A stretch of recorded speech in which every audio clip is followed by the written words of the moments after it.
Hello everyone, this is Surabhi. Welcome to study hacks. कैसे हो सब? आई होप आप लोग सब ठीक है, अपनी स्टडी को अच्छी तरीके से कवर अप कर रहे हैं। डिस्कशन जो रहेगा आज का वो काफ़ी ज़्यादा इंपॉर्टेंट होगा, काफ़ी ज़्यादा इंटरेस्टिंग भी है। ठीक है, ध्यान से सारी चीज़ों को सुनिएगा ताकि आपके माइंड में कोई भी डाउट ना रहे। अगर कोई भी डाउट होगा, कमेंट बॉक्स आपके लिए ओपन है, तो आप कमेंट बॉक्स में अपने डाउट्स को जो है वो शेयर करिए। आने वाले लेक्चर्स में वो मैं क्लियर करने की पूरी कोशिश करूँगी। ओके, तो आइए आज का लेक्चर हम स्टार्ट करते हैं। सबसे पहले यहाँ पे बात की जा रही है स्टेट हेल्थ इंडेक्स जो है 2019-20 का। अभी ये रिलीज़ किया गया है किसके द्वारा? नीति आयोग के द्वारा। तो नीति आयोग के द्वारा ये अभी रिलीज़ किया गया है स्टेट हेल्थ इंडेक्स जो है 2019-20 का। क्लियर? तो ये आप लोगों को याद रखना है, नीति आयोग के द्वारा इसको रिलीज़ किया गया है और ये 4th एडिशन है। एडिशन भी आपसे पूछा जा सकता है, तो ये हाल ही में जो भी रिलीज़ किया है, ये 4th एडिशन रिलीज़ किया गया है 1920 का। अभी जो 1920 का लेके आए हैं ये, क्योंकि कोविड के ड्यूरेशन में काफ़ी ज़्यादा जो चीज़ें हैं वो डिले होती गई। क्लियर? उसके चलते ही आपको ये डाटा देखने को मिला है 2019-20 का। टाइटल इंपॉर्टेंट है इस रिपोर्ट का, healthy states progressive India. State healthy रहेंगी तो इंडिया जो है वो भी प्रोग्रेसिव रहेगी, हमारी कंट्री। ठीक है, ग्लोबल हेल्थ सर्वे के अकॉर्डिंग अगर देखें तो ग्लोबल हेल्थ सर्वे इंडेक्स 2021 जो पार्टनरशिप थी न्यूक्लियर थ्रेट जो है एंड जॉन्स हॉकिंस सेंटर, तो उनके द्वारा ये मिलके यहाँ पे रिलीज़ की गई ग्लोबल हेल्थ सर्वे इंडेक्स। ठीक है, तो ये इनिशिएटिव था मिलके, यहाँ पे ज्वाइनिंग इनिशिएटिव था जो मिलके यहाँ पे इंडेक्स जो है ये रिलीज़ किया गया। इंडिया जो है, इंडिया का स्कोर अगर देखें ग्लोबल हेल्थ सर्वे इंडेक्स में तो वो रहा 42.8 आउट ऑफ 100, तो काफ़ी ज़्यादा लो था। ठीक है, तो ये स्लिप हुआ 2019 में 0.8 पॉइंट 2019 से। ठीक है, स्टेट हेल्थ इंडेक्स की अगर बात करें तो ये एनुअली रिपोर्ट जो है ये पब्लिश की जाती है नीति आयोग के द्वारा। परफॉर्मेंस देखी जाती है स्टेट्स एंड यूनियन टेरिटरीज़ की, कि हेल्थ सेक्टर में जो परफॉर्मेंस है अलग अलग स्टेट्स की और यूनियन टेरिटरीज़ की वो कैसी है। क्लियर? तो ये कंपाइल एंड पब्लिश किया गया 2017 से, ये कंपाइल करना स्टार्ट किया गया नीति आयोग के द्वारा। ठीक है, तो कंपोसाइट जो इंडेक्स है ये बेस्ड रहता है 24 इंडिकेटर्स के ऊपर बेस्ड रहता है। अलग अलग इंडिकेटर्स देखने को मिलते हैं और डोमेन्स की अगर बात करें तो हेल्थ आउटकम्स हो गया, गवर्नेंस एंड उसकी इन्फॉर्मेशन हो गई, की इनपुट्स एंड प्रोसेसेस, तो ये सारे जो हैं 24 इंडिकेटर्स तो हैं ही हैं साथ साथ, और साथ ही साथ जो है कुछ की इनपुट्स हो गए, गवर्नेंस एंड इन्फॉर्मेशन हो गई, हेल्थ आउटकम्स क्या क्या हैं अलग अलग स्टेट्स के, तो उस बेस पे भी सारी चीज़ों को चेक किया जाता है। उसके अलावा अगर बात करें ये डेवलप किसके द्वारा किया जाता है इंडेक्स? ये डेवलप किया जाता है, स्टार्टिंग में ही आपको बताया मैंने, ये नीति आयोग के द्वारा डेवलप किया जाता है और साथ में मिलकर टेक्निकल असिस्टेंट वर्ल्ड बैंक भी यहाँ पर पार्टिसिपेट करती है, और साथ ही साथ क्लोज जो कंसल्टेशन है with ministry of health and family welfare जो है ये मिनिस्ट्री मिलके यहाँ पे काम करती है। अभी ये एडिशन कौन सा देखने को मिला? 4th एडिशन था। रिपोर्ट जो है, रिपोर्ट की जो अभी रिलीज़ हुई, इस रिपोर्ट का मेन फोकस क्या था कि मेज़र करना, हाईलाइट करना स्पेशली जो हेल्थ रिलेटेड जो इश्यूज़ हैं। ठीक है, इंक्रीमेंटल इम्प्रूवमेंट होनी चाहिए स्टेट्स में, यूनियन टेरिटरीज़ में अगर कहाँ पे कमी आ रही है उस कमी को इम्प्रूव करने की कोशिश की जाएगी। ठीक है, इस रिपोर्ट के चलते देखिए, रिपोर्ट जो है वो बेसिकली मेन पर्पस यही रहता है, जहाँ जिस चीज़ में कमी है उस चीज़ को वहाँ पे सुधारने की कोशिश की जाती है। ठीक है, वैसे स्टडी में है, स्टडी में कोई भी सब्जेक्ट जो है अगर आप लगाते हो, अपने प्रीवियस ईयर देखते हो क्वेश्चंस या प्रीवियस टेस्ट सीरीज लगाते हो, ठीक है, तो उसमें आप देखते हो कौन से सब्जेक्ट में आप वीक हो, उस सब्जेक्ट पे आप लोग काम करते हैं। ठीक है, तो ऐसे ही रिपोर्ट का भी हिसाब आप देख सकते हैं। ठीक है, ऊपर से अगर देखें यहाँ पे इंश्योर किया गया कंपैरिजन अगर करें तो सिमिलर एंटिटीज़ रैंकिंग जो रही अलग अलग कैटेगरीज में, तो लार्जर जो स्टेट्स हैं वो एनुअल इंक्रीमेंट परफॉर्मेंस जो देखने को मिली लार्जर स्टेट्स में वो रही उत्तर प्रदेश, असम, ठीक है, तेलंगाना, ये टॉप 3 रैंकिंग स्टेट्स रहीं। अगर स्मॉलर स्टेट्स की बात करें तो मिज़ोरम, मेघालय, ठीक है, तो ये रजिस्टर रही, यानी कि स्मॉलर स्टेट में मैक्सिमम एनुअल इंक्रीमेंट प्रोग्रेस यहाँ पे इन स्टेट्स में देखने को मिली। क्लियर? अगर यूनियन टेरिटरी की बात करें तो दिल्ली जो है, दिल्ली के साथ साथ जम्मू एंड कश्मीर जो है ये बेस्ट इंक्रीमेंटल परफॉर्मेंस रही इनकी। ठीक है, तो याद रखिएगा ये भी। अगर बात करें ओवरऑल रैंकिंग में, तो ओवरऑल रैंकिंग में केरला, तमिलनाडु ये लार्जेस्ट स्टेट्स हैं, ऊपर से मिज़ोरम, त्रिपुरा ये स्मॉलर स्टेट्स में टॉप रहे, दादरा नगर हवेली, दमन एंड दीव जो है, ठीक है, तो चंडीगढ़ जो है, चंडीगढ़ भी इसके साथ जो यूनियन टेरिटरी है ये टॉप रैंकिंग में रही। हमारी गवर्नमेंट के द्वारा रैंकिंग को इम्प्रूव करने के लिए या अलग अलग स्टेट्स में हेल्थ सेक्टर को देखने के लिए तो अलग अलग इनिशिएटिव्स लिए गए हमारी गवर्नमेंट के द्वारा, जैसे कि national health mission, Ayushman Bharat प्रधानमंत्री जन आरोग्य योजना, ठीक है, प्रधानमंत्री स्वास्थ्य सुरक्षा योजना, प्रधानमंत्री भारतीय जन औषधि परियोजना, आयुष्मान भारत डिजिटल मिशन। तो ये कुछ इनिशिएटिव्स हैं जो हमारी गवर्नमेंट के द्वारा लिए गए ताकि हम लोगों की हेल्थ में जो है हेल्थ सेक्टर में इम्प्रूवमेंट लेके आएँ, अलग अलग रीजन में, स्टेट्स में, यूनियन टेरिटरीज में। अगर कहीं कमी आ रही है तो उसको कमी को सुधारने की कोशिश की जाए इन इनिशिएटिव्स के द्वारा, ठीक है। तो आई होप आपको ये क्लियर हुआ होगा। यहाँ पे भी आप देख सकते हैं टॉप 5 जो रैंकिंग रही है केरला की 2019 में, ठीक है, 2020 में भी केरला टॉप पे रहा, ठीक है। आंध्र प्रदेश, तमिलनाडु, तेलंगाना, ठीक है। तो ये टॉप रैंकिंग है। अगर बॉटम की बात करें तो बॉटम 4 जो हैं उत्तर प्रदेश, बिहार, मध्य प्रदेश, बॉटम 4 जो है उत्तर प्रदेश, बिहार, मध्य प्रदेश, झारखंड, ठीक है। 2019 की और 2018 की भी आप देख सकते हैं रैंकिंग, ठीक है। तो ये जो है असेंडिंग ऑर्डर में लोवेस्ट फर्स्ट लगा रखे हैं, ठीक है। तो आई होप आपको ये सारी चीज़ें क्लियर हुई होंगी। नेक्स्ट काफ़ी ज़्यादा इंपॉर्टेंट है बेलगावी बॉर्डर डिस्प्यूट। अब ये बेलगावी रीजन कहाँ पे है? ये महाराष्ट्र और कर्नाटका के बॉर्डर के साथ आपको देखने को मिलता है, यानी कि बिटवीन है ये महाराष्ट्र, कर्नाटका, और ये रीजन जो है ये बेलगावी डिस्प्यूटेड एरिया है। ये काफ़ी ज़्यादा इंपॉर्टेंट क्यों हो जाता है? क्योंकि पहले भी ये न्यूज़ में था, ठीक है, 1 साल पहले भी ये न्यूज़ में था, अब भी न्यूज़ में है, क्योंकि ये इशू काफ़ी देखने को मिलते हैं। अब महाराष्ट्र कहता है कि ये रीज़न जो है ये हमें दे दो भाई, ठीक है। क्यों? क्योंकि यहाँ पे जो लोग रहते हैं ना वो मराठी बोलते हैं ज़्यादा से ज़्यादा, ठीक है। तो मराठी बोलने वाले लोग यहाँ पे हैं, तो महाराष्ट्र गवर्नमेंट कहती है कि जो मराठी बोलने वाले लोग हैं इसलिए ये जो रीज़न है ये हमारा होना चाहिए। तो कर्नाटका कहता है कि रीऑर्गेनाइजेशन एक्ट के तहत ये जो रीज़न है ये हमें अलॉट किया गया है, कोई भी लैंग्वेज बोले ये मैटर नहीं करता, ठीक है। तो इसलिए ये डिस्प्यूट जो है ये काफ़ी समय से चल रहा है, क्लियर। तो ये काफ़ी ज़्यादा डिकेड आप बोल सकते हैं, 10 साल पुराना ये डिस्प्यूट है बिटवीन कर्नाटका और महाराष्ट्र के बिटवीन बेलगावी रीजन को लेके। बेलगावी को बेलगम और बेलगावी बोला जाता है। करंटली ये पार्ट किसका है आज के टाइम में? करंटली ये पार्ट कर्नाटका का है, बट क्लेम किसके द्वारा किया जाता है? महाराष्ट्र के द्वारा, ठीक है। तो 1957 में इम्प्लीमेंट किया गया था स्टेट रीऑर्गेनाइजेशन एक्ट 1956, ठीक है। स्टेट रीऑर्गेनाइजेशन एक्ट 1956 इम्प्लीमेंट किया गया था और महाराष्ट्र से ये जो है रीजन कर्नाटका को दे दिया गया, ठीक है। तो ये महाराष्ट्र और कर्नाटका के बॉर्डर पे देखने को मिलता है ये रीजन। तो महाराष्ट्र जो है ये इन्वोक कर रहा है सेक्शन 21 क्लोज 2B एक्ट, ठीक है। सबमिट किया गया था ये मिनिस्ट्री ऑफ होम अफेयर्स के ऑफिस में, ठीक है। तो ऑब्जेक्शन लगाया गया था कि यहाँ पे ये जो रीज़न है मराठी मराठी स्पीकिंग एरिया है, यानी कि सबसे ज़्यादा लोग यहाँ पे मराठी बोलते हैं, ठीक है। तो इसको कर्नाटका में क्यों ऐड किया गया? तो विलेज जो है ये स्प्रेड किया गया across Belagavi and Uttar Kannada, north western Karnataka, Bidar and Gulbarga district in north eastern Karnataka and all bordering Maharashtra, ठीक है। उसके अलावा अगर हम बात करें यहाँ पे तो बाद में क्या किया गया हमारी गवर्नमेंट के द्वारा, सेंट्रल गवर्नमेंट के द्वारा 4 मेंबर कमेटी जो है ये फाउंड की गई बोथ स्टेट्स में, ठीक है। तो महाराष्ट्र के द्वारा जो बोला गया कि ये जो एरिया है ये हमें अलॉट होना चाहिए, ठीक है। तो ये कुछ स्क्वायर माइल्स हैं। अगर बात करें डिमांड जो थी 814 विलेजेस की, ठीक है। यहाँ पे जो टोटल विलेजेस आते हैं इस एरिया में 814 विलेजेस हैं, 3 अर्बन सेटलमेंट्स हैं, ठीक है, कर्नाटका में। कर्नाटका जो है कर्नाटका के द्वारा बोला गया कि स्टेट रीऑर्गेनाइजेशन के चलते ये जो है इस एक्ट के तहत जो भी डिसीजन लिया गया वो फाइनल है, अब आप कुछ नहीं बोल सकते, ऐसा इनके द्वारा बोला गया। तो बाउंड्री जो है स्टेट की वो कोई भी ना ही फ्लेक्सिबल है, ठीक है, और ना ही टेंटेटिव है, क्लियर। 1960 में दोनों स्टेट्स के द्वारा एग्री भी किया गया। 4 मेंबर जो कमेटी थी, 2 रिप्रेजेंटेटिव्स जो थे ईच स्टेट्स के थे, क्लियर, यानी कि दो जो रिप्रेजेंटेटिव थे महाराष्ट्र के और 2 कर्नाटका के थे, ठीक है। तो 4 मेंबर कमेटी बनाई गई। तो कमेटी का नाम याद रखिएगा, महाजन कमेटी जो है सेंट्रल गवर्नमेंट के द्वारा कॉन्स्टिट्यूट की गई 1966 में, ठीक है। तो महाजन कमेटी जो है वो किससे रिलेटेड है? बेलगावी जो डिस्प्यूटेड एरिया है महाराष्ट्र और कर्नाटका के बिटवीन, उस डिस्प्यूट को सॉल्व करने के लिए ये कमेटी जो है सेटअप की गई। कमेटीज़ की अगर बात करें तो काफ़ी ज़्यादा इंपॉर्टेंट हो जाती है, और साथ ही साथ हमारी कंट्री में बहुत सारे ऐसे रीजन हैं जो डिस्प्यूटेड एरियाज़ हैं, ठीक है। जैसे हरियाणा और पंजाब के बिटवीन में चंडीगढ़ को लेकर डिस्प्यूट रहता है, ठीक है। तो ये सारी चीज़ें, रिप्रेजेंटेटिव जो हैं बोथ साइड से थे, महाराष्ट्र, ठीक है, एंड मैसूर स्टेट यानी कि कर्नाटका।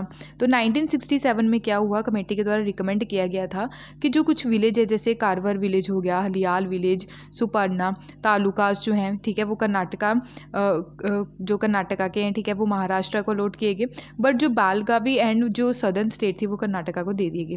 बट ये जो मुद्दा था ये सुप्रीम कोर्ट में भी गया, कब गया, 2006 में गया। सुप्रीम कोर्ट के द्वारा बोला गया भाई ये जो अभी केस आगे बढ़ाने से बेटर है कि आप नेगोशिएट करके ही इसको सॉल्व कर लें, बट अब जो है ये नेशनल मुद्दा बन चुका है, ठीक है।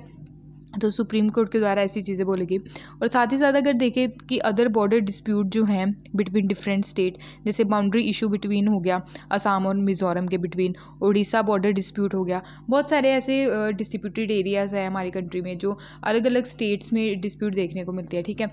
तो जो इम्पोर्टेंट है वो हम लोगों को याद रखने हैं। साथ ही इस मैप में भी आप देख सकते हैं, ठीक है। तो कर्नाटका और महाराष्ट्र के बिटवीन ये आपको देखने को मिलता है, ठीक है। तो यहाँ पे भी देखिए बेलगांव वाला रीजन, क्लियर। नेक्स्ट यहाँ पे बात की गई है टाइफून राय। टाइफून राय इंपॉर्टेंट है, ये कहाँ पे अभी देखने को मिला, ये अभी देखने को मिला फिलीपींस में। तो ऑफिशियल काफ़ी ज़्यादा यहाँ पे डेथ हुई, ठीक है, टाइफून राय के चलते, ठीक है। लोगों की जो संख्या है जो मरे हैं जिनकी डेथ हुई है 388 हुए हैं। तो ये काफ़ी ज़्यादा इंपॉर्टेंट हो जाता है क्योंकि ये काफ़ी ज़्यादा न्यूज़ में भी है।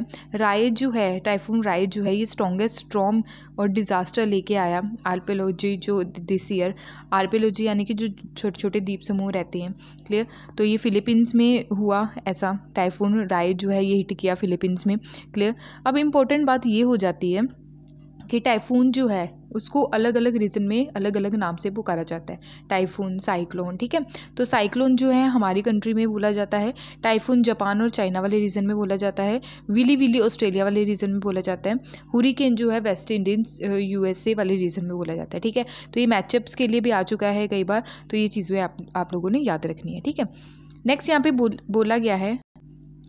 पे बोला गया हाई लेवल कमेटी जो है एग्जामाइन करने के लिए नागालैंड का जो आफ्स्पा है, ठीक है, यानी कि arm force special power act जो है, जो अभी यहाँ पे सिचुएशन देखने को मिली थी नागालैंड में, जो आर्मी पर्सनल थे उनके द्वारा कुछ जो है लोगों की जान ले ली गई, ठीक है, मिसअंडरस्टैंडिंग की वजह से। तो उससे रिलेटेड काफ़ी ज़्यादा प्रोटेस्ट हुआ। तो हाई लेवल कमेटी जो है अभी सेटअप की गई है नागालैंड में गवर्नमेंट ऑफ इंडिया के द्वारा, और 5 मेंबर कमेटी है, क्लियर। तो ताकि विड्रॉ किया जा सके, क्योंकि डिमांड है लोगों की कि विड्रॉ किया जाए जो arm force special power act है, ठीक है, उसको विड्रॉ करने की यहाँ पे बात की जा रही है नागालैंड में। कमेटी के हेड कौन है, ये इंपॉर्टेंट है, विवेक जोशी है। Registrar general and census commission of India है। एडिशनल सेक्रेटरी की बात करें तो होम मिनिस्टर पीयूष गोयल भी यहाँ पे मेंबर सेक्रेटरी रहेंगे, ठीक है। Chief secretary and DGP of Nagaland यहाँ पे मेंबर होंगे, और डीजीपी जो असम राइफल के हैं, ठीक है, ये अदर मेंबर रहेंगे कमेटी के। इंपॉर्टेंट ये हो जाता है आर्म फोर्स जो स्पेशल पावर एक्ट है ये कब आया, कब पास किया गया हमारी पार्लियामेंट के द्वारा, 11 सितंबर 1958 में पास किया गया, ठीक है।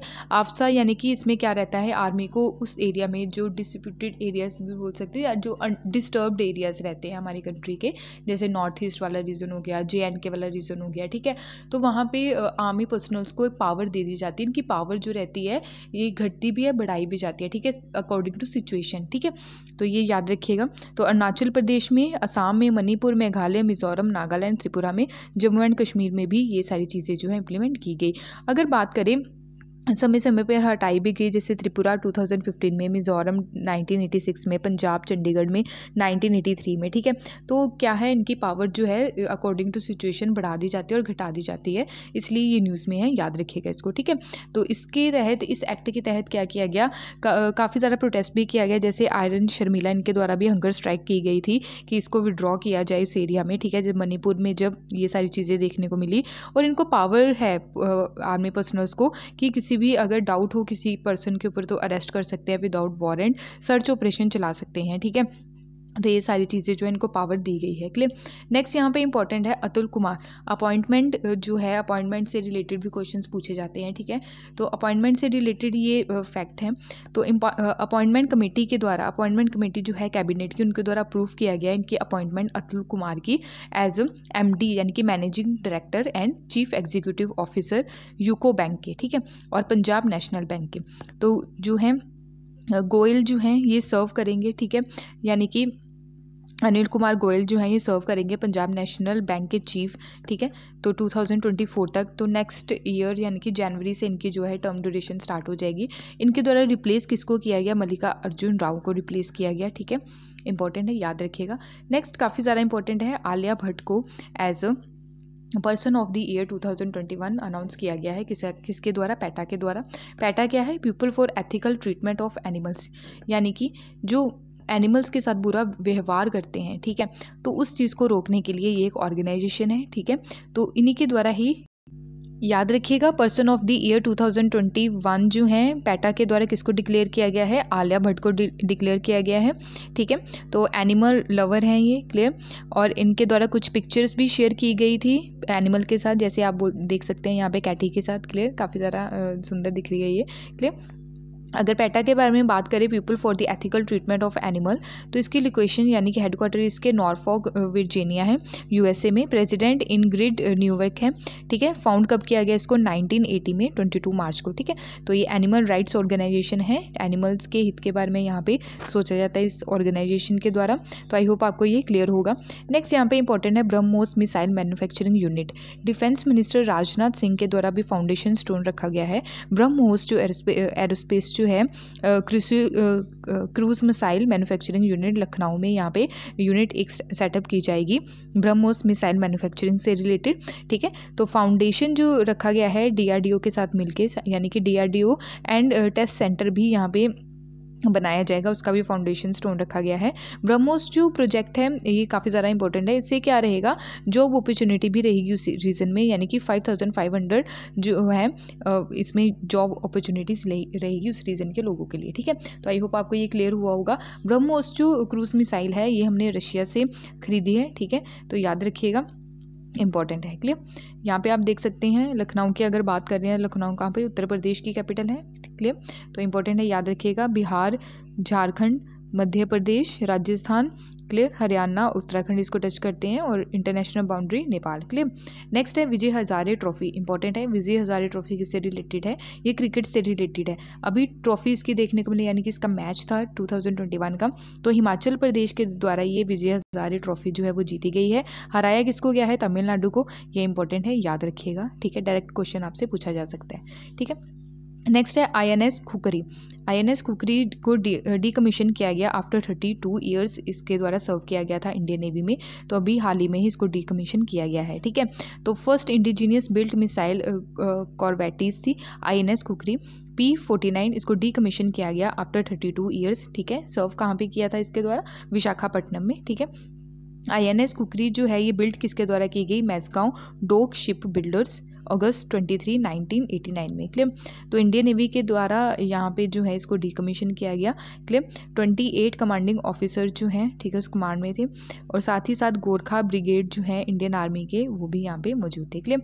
अगर INS खुकरी के बारे में बात करें तो F549 इसको बोला गया, और ये टाइप है 14 ब्लैकवुड जो फ्रिगेट है, ये सर्व किया इसने इंडियन नेवी में, ठीक है। तो 1971 में जो है गुजरात में इसको क्या किया गया था?